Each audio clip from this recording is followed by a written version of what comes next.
Hello student, स्वागत है आपका अपने YouTube channel NTA net visual art classes में। स्टूडेंट्स, जैसा कि आप जानते हैं कि मैं आपको पाश्चात्य कला का इतिहास, ये बुक है जो राकेश गोस्वामी की, इसको रीड करा रही थी। और इसके जो फर्स्ट और सेकंड चैप्टर है, जिसमें यूरोपीय प्रागैतिहासिक कला और मेसोपोटामिया की कला जो है हमने कंप्लीट कर ली है। इससे आगे अब हम जो है मिस्र की कला पढ़ेंगे, जो अध्याय 3 है।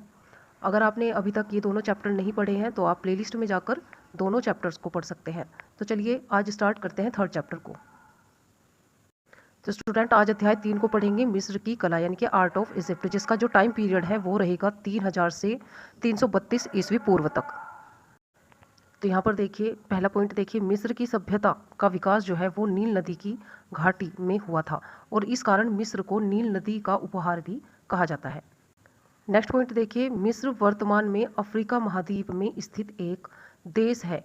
मिस्र वर्तमान में अफ्रीका महाद्वीप पर स्थित एक देश है और इसे यूरोपवासी क्या कहते हैं? इजिप्ट कहते हैं। यूरोपवासी इसको इजिप्ट कहते हैं तथा अरब के लोग जो हैं वो इसको मिस्र के नाम से संबोधित करते हैं। इसकी समकालीन सभ्यताएं जो है वो सिंधु घाटी की सभ्यता यानी कि भारतीय उपमहाद्वीप और मेसोपोटामिया की सभ्यता जो है वो इराक तथा पीत नदी जो घाटी की सभ्यता है यानी कि चीन की जो सभ्यता है उसके समकालीन थी। एक बार और अच्छे से देख लीजिए, मिस्र वर्तमान में कहाँ पर है? अफ्रीका महाद्वीप में स्थित एक देश है और इसे यूरोपवासी इजिप्ट तथा अरब के लोग इसे मिस्र कहते हैं। और इसकी समकालीन सभ्यताएं कौन कौन सी रही हैं? सिंधु घाटी की सभ्यता यानी कि भारतीय उपमहाद्वीप, मेसोपोटामिया की सभ्यता यानी कि इराक की जो सभ्यता थी, पीत नदी घाटी की सभ्यता यानी कि चीन की प्रागैतिहासिक सभ्यता जो थी वो इसके समकालीन थी। नेक्स्ट जो है पॉइंट देखिए, मिस्र की सभ्यता में कला का इतिहास कोई यानी कि लगभग जो है 3000 वर्ष पूर्व से व्यवस्थित रूप में मिलता है। यह संपूर्ण कला जो है मृतकों की पुस्तक, ये बहुत इंपॉर्टेंट है, बुक ऑफ द डेड, मृतकों की पुस्तक यानी कि बुक ऑफ द डेड में वर्णित मरणोपरांत जीवन के आधार पर विकसित हुई और इसे अंत्येष्टि संस्कारों की कला तथा अमृतत्व की कला भी कहा जाता है। यदि मिस्र की जो सभ्यता है उसके अनेक नाम जो है अलग से नाम पूछ लिए जाएं तो इसको मृतकों की पुस्तक में जो वर्णित किया गया है वो है मरणों उपरांत जीवन के आधार पर विकसित। और क्या क्या कहा गया है? अंत्येष्टि संस्कारों की कला, अंत्येष्टि संस्कारों की कला, ये किसे कहा गया है? मिस्र की कला को। और अमृतत्व की कला इसको कहा गया है। अंत्येष्टि संस्कारों की कला और अमृतत्व की कला इसे कहा गया है। नेक्स्ट पॉइंट देखिए, प्रारंभिक युग में मिस्री जनता प्राकृतिक या प्रकृति की शक्तियों को मानवीकरण करके क्या करती थी? पूजती थी। किसको? प्रकृति को। और इससे देवताओं की संख्या में बढ़ोतरी हुई और प्रत्येक नगर का एक रक्षक देवता जो कल्पित हुआ। इसके लिए मंदिर भी बनवाए गए। इससे यह विश्वास किया जाता था कि लोगों का भविष्य सुरक्षित रहेगा। यानी कि देवताओं की पूजा करके मिस्र के जो लोग थे वो समझते थे कि अब हम सुरक्षित हैं। नेक्स्ट पॉइंट देखिए, यह भी विश्वास किया जाता था कि शरीर में 2 आत्माओं का निवास होता है। एक का नाम होता है बा, जो शरीर के निर्जीव हो जाने के बाद स्वच्छंद विचरण करती रहती है और फिर इसी शरीर में लौट आती है। दूसरी का नाम का है और यह आत्मशक्ति लौट लौट कर शरीर को ज्ञान संपन्न करती है। इन दोनों आत्माओं की स्थिति शरीर में प्रवेश से ही संभव है, अतः जो शरीर को भी क्षति से बचाना अनिवार्य था। इसी विचार और विश्वास के कारण शरीर को अनेक रसायनों से उपचारित करके पिरामिडों में रखा जाता था। मरने के उपरांत जो है शरीर को रसायनों से उपचारित करके या लगा के उनको पिरामिड में रख दिया जाता था। यहाँ पर देखिए चित्र दिया हुआ है, चित्र दिया नेफरितिति आवक्स प्रतिमा है। मिस्र में जो नेफरितिति की आवक्स प्रतिमा है, जिसको इंग्लिश में क्या कहते हैं? बस्ट ऑफ नेफरितिति, और ये संग्रहित है न्यूज़ म्यूजियम बर्लिन जर्मनी में और इसका जो टाइम पीरियड है वो है 1345 ईस्वी पूर्व।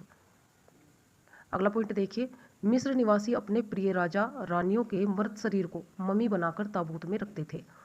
अब उनके समक्ष जीवन से अधिक मृत्यु का महत्व हो गया था और शव को दफनाने, उसके साथ कीमती कलात्मक वस्तुएं रखने तथा मकबरे इत्यादि की कारीगरी पर विशेष ध्यान दिया जाने लगा। यानी कि जो मिस्र निवासी थे वो सबसे ज़्यादा किस चीज़ में विश्वास करते थे? मृत्यु के उपरांत जीवन पर। इसलिए इसको मरणोपरांत जीवन की कला कहा गया है या इसको अमृतत्व की कला कहा गया है। नेक्स्ट पॉइंट देखिए,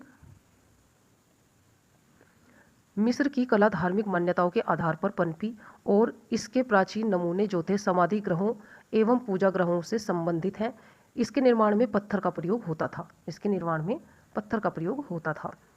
समाधियों तथा पूजा ग्रहों की दीवारों पर जीवन के विविध पक्षों को चित्रित किया गया है, क्योंकि मिस्रवासी जो थे वो मरणोपरांत जीवन की कल्पना इसी जीवन पर आधारित थी। जो मिस्रवासी थे वो समाधियों और पूजा ग्रहों की दीवारों पर चित्र जो जीवन के विविध पक्ष जो होते हैं, यानी कि जो जीवन से संबंधित चित्र होते हैं, उनके सभी पक्षों को चित्रित करते थे। और ये जो थे वो ये मानते थे कि मिस्रवासी की मरणोपरांत जीवन की कल्पना इसी जीवन के आधार पर है। नेक्स्ट पॉइंट देखिए, मिस्री जीवन का केंद्र बिंदु जो था वो राजा था और देवताओं को उसी का संबंधी समझा जाता था। देवताओं को राजा का संबंधी समझा जाता था। कला का प्रयोग अधिकांश राजाओं एवं देवताओं की शान शौकत में किया गया। नेक्स्ट पॉइंट देखिए, तूतनखामेन एक शासक हुए हैं, राजा हुए हैं, जिनका टाइम पीरियड जो है वो है 1332 से 1323 ईस्वी पूर्व। 1332 से 1323 ईस्वी पूर्व जो है इनका शासन समय रहा है। मिस्र देश का राजा था ये तूतनखामेन जो थे वो मिस्र देश के राजा थे। इनके पिता का नाम अखनातेन और इनका शासनकाल रहा है 1353 से 1336 ईस्वी पूर्व तक। तूतनखामेन की समाधि राजाओं की घाटी यानी कि वैली ऑफ द किंग मिस्र में स्थित है। यदि पूछ लिया जाए कि तूतनखामेन की समाधि कहाँ पर है, तो ये राजाओं की घाटी या वैली ऑफ द किंग जो है मिस्र में स्थित है। नेक्स्ट देखिए, महारानी नेफरतिति का संबंध न्यू किंगडम यानी कि जो टाइम पीरियड रहा है 1750 ईस्वी पूर्व से 1085 ईस्वी पूर्व काल से था। नेफरतिति जिनका शासनकाल 1370 से 1330 ईस्वी पूर्व रहा है।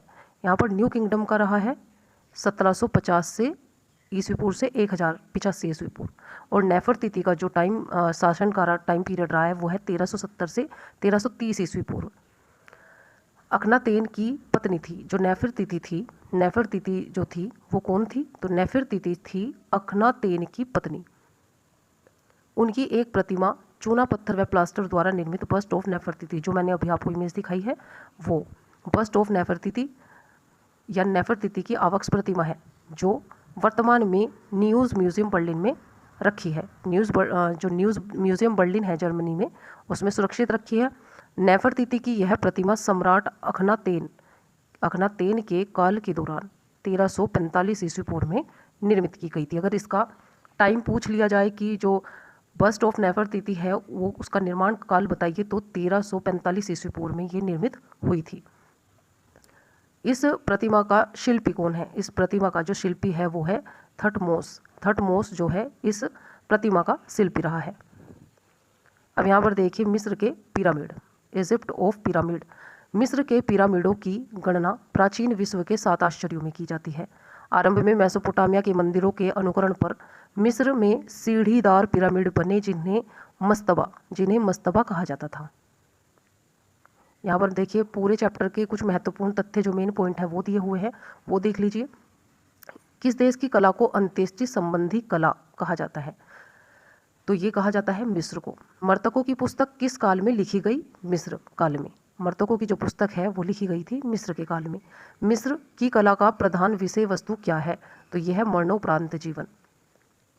अगला पॉइंट देखिए, तूतनखामेन की समाधि कहाँ पर स्थित है? तो ये मिस्र में है। मिस्र की कला का केंद्र बिंदु क्या रहा है? तो पिरामिड अथवा समाधि जो है वो मिस्र की कला का केंद्र बिंदु रहा है। मिस्र में सबसे बड़ा व उत्कृष्ट पिरामिड ये है खुफू जो है ये मिस्र में सबसे बड़ा उत्कृष्ट पिरामिड रहा है। मिस्र की लिपि को क्या कहते हैं? तो हीरोग्लाइफिक को कहते हैं। हीरोग्लाइफिक या पवित्राक्षर इसको कहते हैं। नेक्स्ट देखिए, नेफरतिति कौन थी? नेफरतिति जो थी वो मिस्र की रानी थी। मिस्र की कला में किस कला विद्या का प्रयोग नहीं हुआ? तो मणिकुट्टिम का यहाँ पर प्रयोग नहीं हुआ है। नेक्स्ट पॉइंट देखिए, मिस्र में पिरामिडों हेतु कौन सा युग विशेष प्रसिद्ध रहा है? तो मेम्फाइट जो है ये पिरामिडों के लिए विशेष प्रसिद्ध रहा है। मिस्र की कला की विषय वस्तु का मुख्य स्रोत क्या था? तो वही है मर्तकों की जो पुस्तक है यानी कि बुक ऑफ डेड। मिस्र में पिरामिडों का निर्माण कहाँ हुआ? तो मिस्र में जो पिरामिड है उनका निर्माण कहाँ पर हुआ था? गीज़ा में इनका निर्माण हुआ था। पिरामिडों का निर्माण किस लिए किया जाता था? तो मिस्र के शासकों के शवों को ताबूत में सुरक्षित रखने के लिए पिरामिडों का जो है निर्माण किया जाता था। मिस्री मूर्ति शिल्प में कौन सा विषय अधिक प्रयुक्त हुआ है? व्यक्ति चित्रण यहाँ पर अधिक जो है प्रयोग किया गया है। नेफरतिति की मूर्ति किसके शासनकाल में निर्मित हुई? 19वें राजवंश के शासन जो थे अखनातेन के शासन में जो है नेफरतिति की प्रतिमा निर्मित की गई थी। मर्दकों की पुस्तक के आधार पर मिस्र में चित्र कहाँ बने? तो पिरामिडों की दीवारों पर फ्रेस्को सैको विधि में ये बनाए गए थे। नेक्स्ट पॉइंट देखिए, ममनून की कोलोसी या कोलोसी ऑफ ममनून क्या है? तो ये थीब्स नगर के बाहर अमन हो तृतीय के मकबरे के निकट स्थित 2 विशाल क्षत विक्षत प्रतिमाएं हैं। नेक्स्ट देखिए, मिस्र में मानव आकृति हेतु आधारभूत नियम किस युग में निर्धारित किए गए? तो ये नवीन राज्य में निर्धारित किए गए थे। अगला पॉइंट देखिए, मिस्र लिपि को समझने में किस वस्तु से सहायता मिली थी? रोजेता शिला से। कौन सा निर्माण मर्तकों की कला का अंग नहीं है? तो यहाँ पर आवास जो है वो मर्तकों की कला का अंग नहीं है। आवास। मिस्र के राजाओं को क्या कहा जाता है? तो फराउनो, इनको फराउनो कहा जाता है। यहाँ पर देखिए, मिस्र का जो चित्र दिया गया है इजिप्ट ऑफ पिरामिड, ये गीज़ा में है और 2480 से 2200 ईस्वी पूर्व जो है इसका टाइम रहा है। यहाँ पर देखिए, देख लेते हैं पॉइंट। मेसोपोटामिया के मंदिर सीढ़ीदार जिगुरत होते थे जो पूजा ग्रह थे, परंतु मिस्र के पिरामिड शासकों फराउनों के शवों को सुरक्षित रखने के लिए बनाई गई समाधियां थी। यहाँ पर जो मेसोपोटामिया के मंदिर थे वो सीढ़ीदार जिगुरत होते थे जो पूजा ग्रह थे। जिगुरत किसको कहते हैं? पूजा ग्रह को। परंतु मिस्र के पिरामिड शासकों, यानी कि इनको शासकों को क्या कहते हैं? फराउनों भी कहते हैं। इनके शवों को सुरक्षित रखने के लिए बनाई गई समाधियां थी। नेक्स्ट देखिए, सम्राट जोसर का समय पिरामिडों का युग द एज ऑफ पिरामिड कहा जाता है। सम्राट जोसर का जो समय रहा है वो पिरामिडों का युग यानी कि द एज ऑफ पिरामिड इसको कहा गया है। अगला पॉइंट देखिए, लगभग 2780 ईस्वी पूर्व में तृतीय राजवंश के संस्थापक सम्राट जोसर ने सक्कारा यानी कि मेफिस में भव्य सीढ़ीदार पिरामिड बनवाया था। अगला पॉइंट देखते हैं, इनमें से सबसे प्राचीन दोजर का पिरामिड जिसका टाइम है 2630 से 2611 ईस्वी पूर्व के मध्य बना है और मिस्र में पाषाण निर्मित भवनों की विशाल एवं समृद्ध योजनाओं का आरंभ सर्वप्रथम यहीं से मिलता है। कहा जाता है कि इनका निर्माण इमहोतप नामक शिल्पी सम्राट का वजीर जो था ने किया था। वह इतिहास में वर्णित प्रथम वास्तुशिल्पी था। कौन था? इमहोतप जो था वो इतिहास में वर्णित पहला वास्तुशिल्पी माना गया है। सक्कारा यानी कि मेफिस के पिरामिड पत्थर द्वारा निर्मित सर्वप्रथम पिरामिड थे। यहाँ पर देखिए, नेक्स्ट पॉइंट देखिए, नवंबर 2008 के अनुसार पिरामिड जो थे उनकी कुल संख्या, मिस्र के जो पिरामिड रहे हैं उनकी कुल संख्या लगभग 118 या 138 है, किंतु इनमें 3 मुख्य हैं। 3 कौन कौन से मुख्य हैं? खूफू, खफरे और मेंकुरे। ये तीनों पिरामिड जो है गीज़ा में हैं और इनमें सबसे बड़ा पिरामिड जो है वो खूफू का है और सबसे सुरक्षित अवस्था में भी यही है। नेक्स्ट देखिए पॉइंट, ज़्यादातर पिरामिडों का निर्माण जो है वो 2480 से 2200 ईस्वी पूर्व के मध्य मेम्फाइट युग में हुआ। स्फिनिक्स या नरसिंह की मूर्ति, ग्रेट स्फिनिक्स ऑफ गीज़ा। खफरे के पिरामिड से खफरे के मंदिर तक जाने वाले मार्ग के बीच गीज़ा में यह मूर्ति स्थित है। इसमें शरीर तो सिंह का है यानी कि शेर का है और चेहरा जो है वो पुरुष का है। यहाँ पर देखिए इमेज दी गई है, अच्छे से देख लीजिए। और ये जो है गीज़ा का महान स्फिनिक्स है, द ग्रेट स्फिनिक्स ऑफ गीज़ा, और इसका टाइम पीरियड है 2558 से 2532 ईस्वी पूर्व, ये मिस्र में है। नेक्स्ट पॉइंट देखिए, इसकी लंबाई यानी कि गीज़ा का जो स्फिनिक्स है, स्फिनिक्स की जो लंबाई है वो है 238 फीट यानी कि 73 मीटर।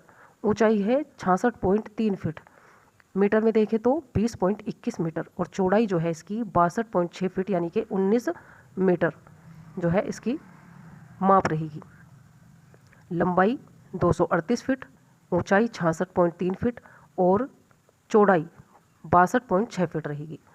नेक्स्ट देखिए, वास्तव में स्फिनिक्स एक वास्तु मूर्ति है। यह मिस्र में सबसे प्राचीन ज्ञात वास्तु मूर्ति है। इसका निर्माण ओल्ड किंगडम के दौरान फराउ खपरे के शासनकाल में, जो कि 2558 से 2532 ईस्वी पूर्व के मध्य हुआ था।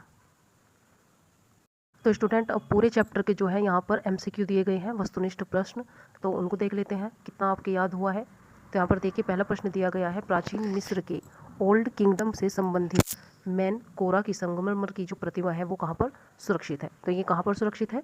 Boston museum of fine art, Massachusetts. ये Boston museum of fine art जो है संग्रहित है मेनकोरा की संगमरमर की जो प्रतिमा है। अब नेक्स्ट क्वेश्चन देखते हैं, नील नदी का उपहार कहा जाता है। नील नदी का जो उपहार है वो किसे कहा जाता है? तो मिस्र की जो सभ्यता है, मिस्र को जो है नील नदी का उपहार कहा जाता है। नेक्स्ट क्वेश्चन देखते हैं, महारानी नेफरतिति का संबंध निम्न में से किस काल से है? तो आप सभी ने पढ़ा है न्यू किंगडम से। न्यू किंगडम से इसका जो है संबंध रहेगा।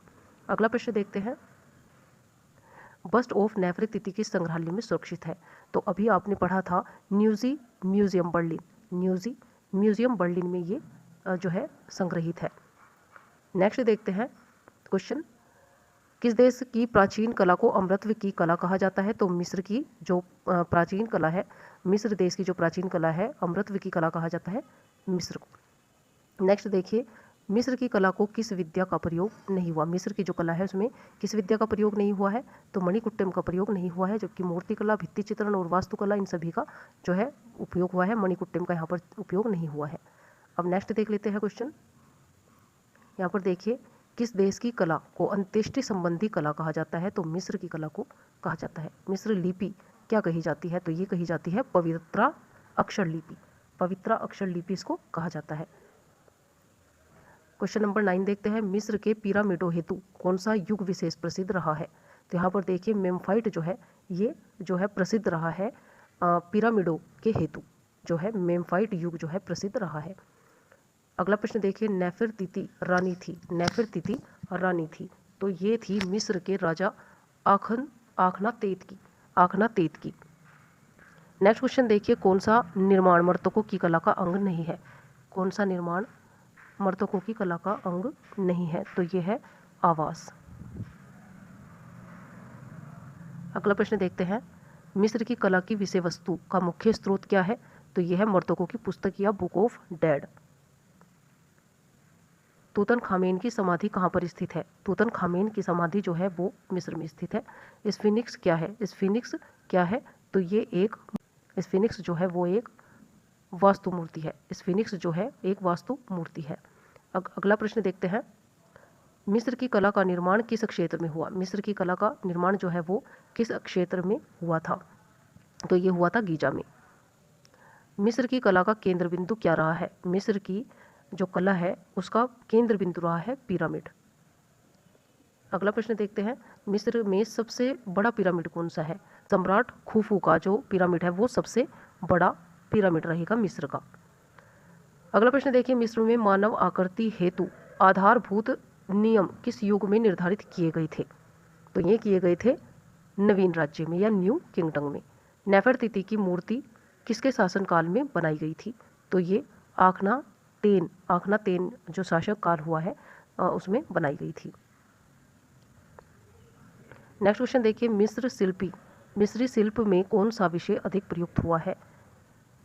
तो व्यक्ति चित्रण जो है इसमें सर्वाधिक प्रयुक्त हुआ है।